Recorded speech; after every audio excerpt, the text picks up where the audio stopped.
The investors section is totally optional. And what this is that if you have investors, you can say, okay, 5 people are doing the project and this is the percentage split. You can enter their values here. It will split and show you the equity required based on what you have selected here in this option. Based on the equity that you selected here, it'll split that equity based on this percentage.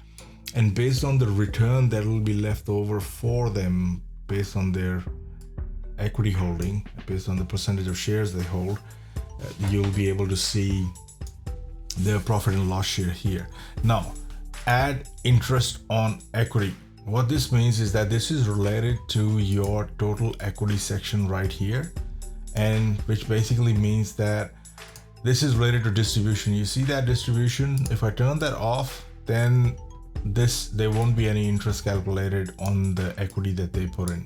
But if you want to give them some sort of an interest and then distribute the shareholding later on, you can do that, but you'll have to turn this thing on over here and say you'll have to put it the setup costs, and if there aren't any setup costs, I'll leave that as 0.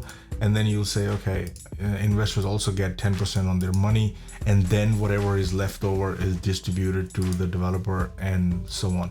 So you put that in, and this get distributed, and this is related to your cash flow monthly section. So in here, when you go down, this is a pure report. There is nothing to enter here, but this will split and show the cash flow breakdown for each investor in this section.